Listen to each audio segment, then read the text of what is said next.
Hello guys welcome to my new vlog after a long time होइन मैले फेरि एउटा नयाँ भ्लग लिएर आइसकेको छु र आज चाहिँ भ्लग स्पेसल छ किनकि आज म जाँदैछु भइरहेको होइन जालपादेवी मन्दिर देवीघाट र उहाँसँग थर्ड सेममा पास होला भनेर मन्नत माग्नेछु। मान्छेहरू पास हुनलाई पढ्छन्, म चाहिँ भगवान्सँग आशीर्वाद माग्न जान्छु। उहाँ चाहिँ मेरो मम्मी के भन्नु केही भन्नु छैन, राम्रोसँग गरेर दर्शन गरेर आऊ। म चाहिँ अब आज 4 दिन जान्न हुने भयो।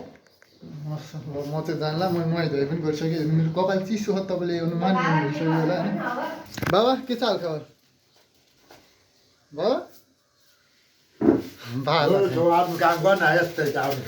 म मेरो कामको रारमा भल बनाइरहेको क्या। ल अब हामी बाटोमा भेट्नेछौँ है त। लेट्स गो टु देवीघाट। ल गाइज यहाँ गाडी अन भइसक्यो, हामी यही गाडीमा जाने हो होइन। मम्मी हुनुहुन्छ, मामा हुनुहुन्छ। Hello guys what's up to my new channel. कसले भन्छ मलाई बाइक चलाउन आउँदैन, हेड तेरो दाइले आज गाडी चलाएर छ। आउनु भइसक्यो।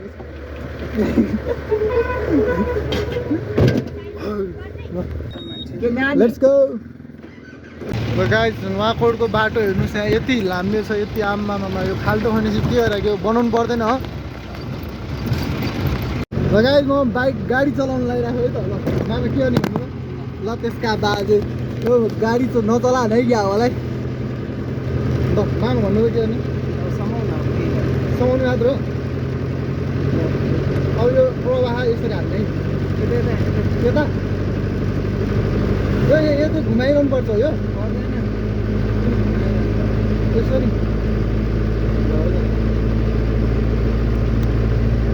यो अलिकति रानी के सर्को रहेछ, गाडी आएन नि पछाडि छैन छैन गाडी आएको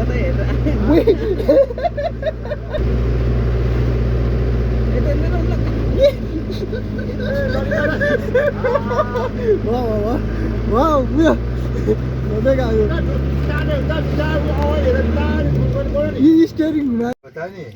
ल गाइज हामी चाहिँ अब बिच बाटोमा अड्केका छौँ, मान्छे कुरेर बसिरहेका छौँ होइन मामा माइजूहरूलाई।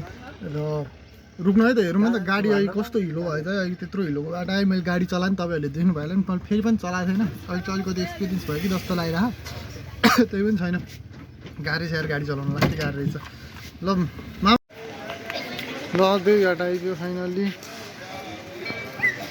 नयाँ गाडी निकाल्यो है क्या, गाडीको पूजा त यहाँ त। यहाँ चाहिँ फलफुल लिने जालपादेवी मन्दिर धारा छ यहाँ। गाइज यो चाहिँ हाम्रो त्रिशुली खोला हो होइन। यो चाहिँ हाम्रो तादी खोला हो र बिचमा चाहिँ हाम्रो देवीघाट रहेको छ। र यहाँ तादी खोला चाहिँ अलिक सानो छ र खोइ तादी खोला त धेरै पहेँलो धेरै पहिरो आयो जस्तो छ। यहाँ यो चाहिँ हाम्रो त्रिशुली खोला हो र सङ्गम हुन्छ बिचमा। त्यहाँको पानी चढाउनु चाहिँ हामी यहाँको त्यहाँ पानी चढाउँछ, मान्छेहरू चप्पल फुकालेर जान्छन्, त्यसको लागि चाहिँ गाह्रो छ। हाम्रो बुवा यहाँ हुनुहुन्छ र म चाहिँ यता छु। अब यहाँ अलिकति पानी खेलौँ है त। गाइज यहाँ चाहिँ अब तपाईँ आएपछि खुट्टा चाहिँ धुनैपर्छ, तर चप्पल आएर चाहिँ जानुहुन्न है। हामी चप्पल फुकाल्नेछौँ। कुण्डबाट बगेर आउने पानी हो त्रिशुली पानी, र पवित्र हुन्छ। यहाँ खुट्टा र मुख धुनुपर्छ, पानी जतिकै फोहोर भयो नि केही मतलब पर्दैन। पुरै नधुनी तर अलिअलि छ्याप्ने है त। र पूजा गर्नुको लागि एउटा ढुङ्गा यसरी ठडाउनु पर्छ कि पहिला सुरु, अनि त्यसमा पूजा गर्नुपर्छ है त। जसरी यसरी हरेकले आफ्नो मान्यता राखेर एउटा ढुङ्गा उठाएर पूजा गर्छन्। हाम्रो यता छन्, हाम्रो पनि पूजा गरौँ है त। गाइज म ढुङ्गा उठाएका छौँ होइन। त्यो ढुङ्गा हाम्रोलाई पूजा गर्नलाई राखेको ढुङ्गा र यहाँ छ। यहाँ बुवा पूजा गर्नुहुन्छ, म पनि पूजा गर्छु। यति गरेपछि एक्जाममा पास हुन्छ ल। म पनि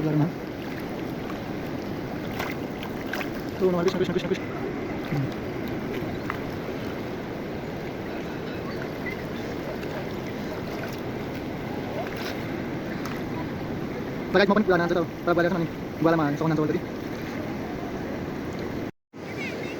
अनि त्यो दियोलाई बगाइयो। यहाँ हामीले यहाँ पूजा गरियो है, जल पानी पनि थापियो। ल अब जाने है त, यहाँ जाने हो।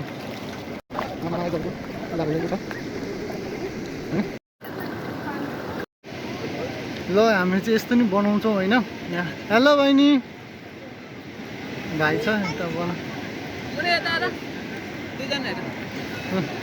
हेलो अर्दो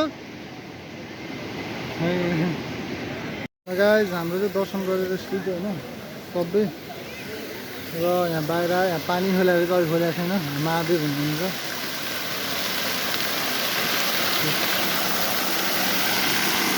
हाम्रो पानीले होइन मिल्छ होला मिल्छ होला भने मलाई थाहा छैन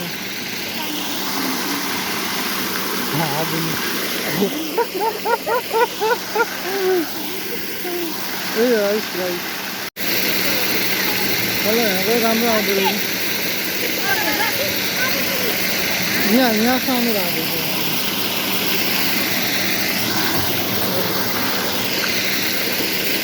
त्यस्तै छ त र गाई चाहिँ सबै यो पूजा गरेर आइयो है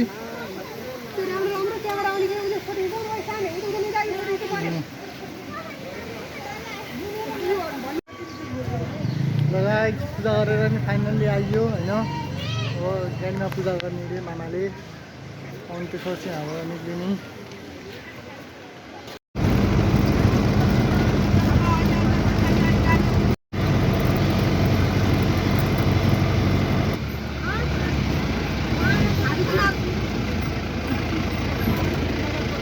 र गाइस भ्लग यहाँ नै अन्त्य हुन्छ थाहा छैन के कस्तो भयो भ्लग होइन राम्रै भयो जस्तो लाग्छ फाइनली घर चाहिँ आइपुग्यो हाम्रो सानो बहिनी पनि हेलो बहिनी यहाँ हुनुहुन्छ ल गयो बाई बाई म आउँदैछु ल यहाँ मम्मी आउनुभयो ल मम्मी के भन्नुहुन्छ यता आउनु मेरो छोराको फलस फुस आमाको आशीर्वाद सधैँभरि मेरो छोराको शिरमा रहिरह्यो फर्स्ट एकदम पनि पास भइरह्यो जय